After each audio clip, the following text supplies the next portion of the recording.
Just look for their weakness.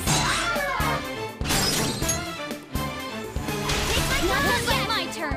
The baton Persona. How's this? Go get him, Queen! Persona 5 is a hefty time sink of a game, with dozens of gameplay mechanics to master, characters to meet, books to read, jobs to do, and of course, shadows to defeat.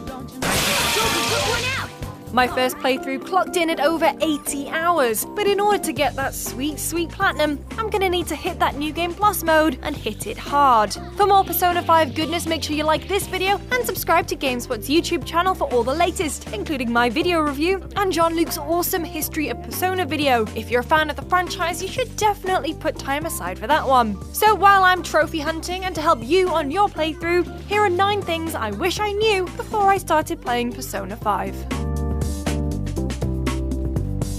There are various ways to boost your stats: part-time jobs, hanging with friends, and extracurricular activities. For a quick bump, head to the underground walkway in Shibuya Station on Sundays. At the juice stand, you can buy a special fruit juice, which gives you points in a different stat every week. A super useful way to get a couple of extra points without having to dedicate time to an activity.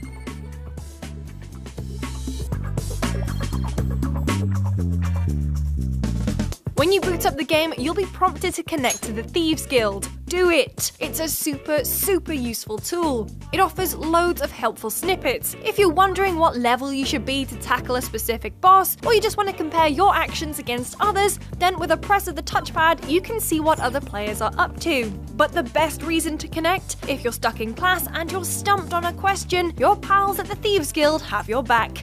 It's basically Ask the Audience from Who Wants to Be a Millionaire.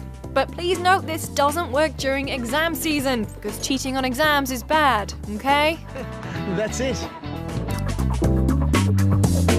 Making friends is important, not only in life, but in Persona 5 especially. The closer you are to your allies, the more they'll watch your back in battle. Make nice with Kawakami and she'll let you slack off in class, meaning you can spend that time doing something more useful, like reading a book or sleeping. Spend time with Hifumi and she'll teach you some awesome shogi moves that you can apply in the metaverse. Make sure to put the time in to strengthen these bonds. Or if you don't want to put the time in, once you reach rank 7 with the fortune teller, you can pay her 5,000 yen to boost the amount of co-op points you get each time you hang out with a confidant, meaning you'll be hitting max rank with min effort. You can also do this with stats and money. Who said fortune tellers were full of crap?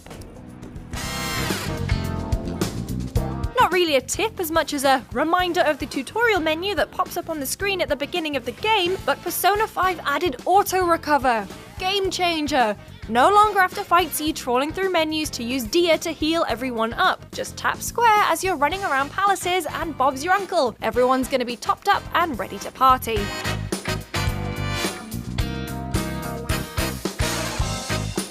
Lockpicks are important because palaces are literally full of chests, ripe for the taking. But once the treasure has been taken from the palace collapses, meaning that chest you missed is gone forever. Spend your evenings crafting lockpicks, which also ups your proficiency stat, and make the unbreakable lockpick as soon as possible. You need aluminium sheet and liquid mercury, which you can usually find on the floor in Mementos.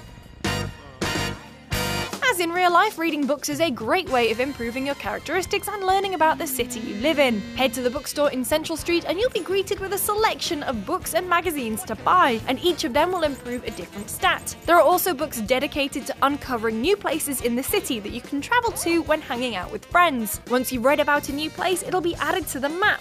And depending on who you choose to hang out with, you could improve your confidant rank quicker, handy for when you're wooing your waifu or husbando. There's a lot of travelling on the subway in Persona 5, and if you've got a book to hand, you can spend that time improving your stats. Try and always have something new to read to make the best use of this time. Your third eye ability is super useful when solving puzzles, as it highlights key items or footprints in blue. Tap the left trigger and you'll see things glow gold. That means there's something worth taking. You're a phantom thief after all. Once you've liberated that item from the palace in which you found it, you can then sell it in the real world for mega yen, with no questions asked. You should be grateful. Save yourself some bother in battle by using combos to make easy work of shadows. If an enemy is burning, follow up with a wind attack to fan those flames. You're mine.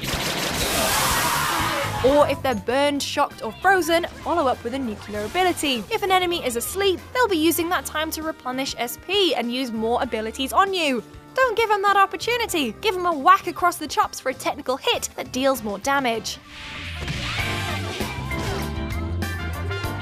The many, and I mean many, levels of mementos can be daunting, but honestly, it's a great place to grind, so don't ignore it. If you want to make things easier for yourself, pay attention to the weather. If there's a heat wave, some of the enemies may be inflicted with a burning status effect that chips away at their health. If there's a high pollen count, they'll be sleepy and less inclined to attack you. Use this time to speed through levels and reach the depths. Okay, bonus tip. If you buy the old TV from the second-hand store in the back streets, you get a used DVD player thrown in for free. You can rent DVDs from the Scarlet store on Central Street, and here's a cheeky hint. You can keep those DVDs for as long as you like. You're threatened with a late fee, but for some reason the game waives it every time you take an overdue DVD back. This never would have happened at Blockbuster, but it's a nifty little exploit I discovered nonetheless. So there were 9.5 things I wish I knew before I started playing Persona 5.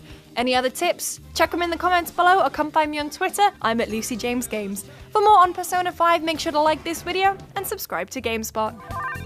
Witness my fall! Good work, everyone!